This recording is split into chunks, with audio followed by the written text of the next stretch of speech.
আর আমরা তো কিছু হলেই গালে থাপ্পড় মারি না, এটা করি না? এই হাদিসটাও মনে রাখবেন, মানুষের গালে মারা নিষেধ আছে, জানতেন? আর মানুষের চেহারার মধ্যে মারা নিষেধ আছে। এই গালে চর মারা, গালে নাকে ঘুষি মারা, এই জিনিসগুলো নিষেধ আছে। কারণ এই চেহারাটা আল্লাহ রাব্বুল আলামিন, মানে আদম সন্তানের এই স্ট্রাকচারটা আল্লাহ রাব্বুল আলামিন সূরা সদের মধ্যে বলেছেন, খলাকতু বিয়াদাই, আমি নিজ হাতে সৃষ্টি করেছি। সুবহানাল্লাহ। আর সেই মানুষকে তোমরা এমন নির্মমভাবে কেন মারো? সারা বিশ্বের দিকে তাকায় দেখেন, এখন প্রত্যেকটা জায়গায় রক্ত ঝরছে। কাদের? মুসলিমদের। কাদের? মুসলিমদের। আল্লাহ পাক আমাদেরকে বোঝার তৌফিক দান করুন। আর আল্লাহ পাক কোরআনে কি বলছেন? যদি কোনো মানুষ একজন মানুষের জীবন বাঁচায়, সে যেন পুরো মানব জাতিকে বাঁচানো। এত পছন্দ আল্লাহর কাছে জীবন বাঁচানো। আর কেউ যদি কোনো মানুষকে অন্যায়ভাবে হত্যা করে, সে যেন পুরো মানব জাতিকে হত্যা করে। আল্লাহ আমাদেরকে হেফাজত করুন। এখন খুন খুব সহজ হয়ে গেছে, মারামারি খুব সহজ হয়ে গেছে। হ্যাঁ, ভাই ভাইকে হত্যা করতেছে, ছেলে বাবাকে হত্যা করতেছে, বোন বোনের সাথে ভাইয়ের দ্বন্দ্ব, ভাই বোন মারামারি, প্রতিবেশী মেয়ে নিয়ে, সম্পত্তি নিয়ে, মাদক নিয়ে, কিশোর গ্যাং নিয়ে, কত কি হচ্ছে এখন। মানুষের জীবন সস্তা হয়ে যাচ্ছে না এখন। আল্লাহ পাক এগুলো কিয়ামতের আলামত।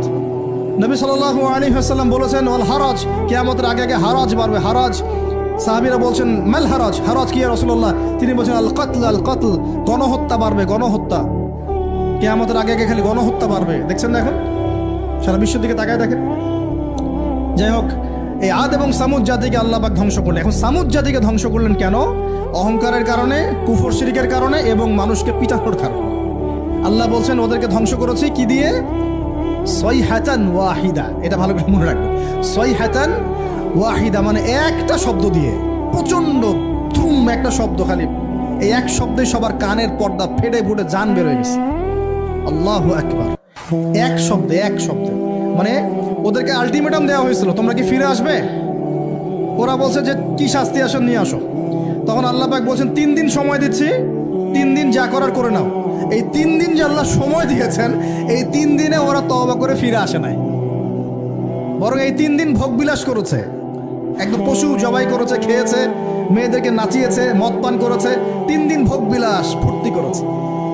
মানে 2 হাতে চাপাও, হাত পেতে নাও, এরকম চিন্তা। যা আছে এখন লুটে খাও, পরেরটা পরে দেখা যাবে। এই চেতনা আমাদের মধ্যে আছে না অনেকের মধ্যে?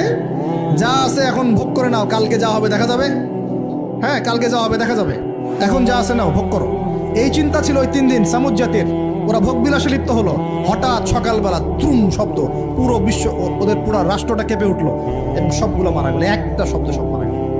সূরা কমার পরে দেখেন, সাইহাতান ওয়াহিদা, একটা মাত্র শব্দ দিয়ে আল্লাহ ধ্বংস করেছে।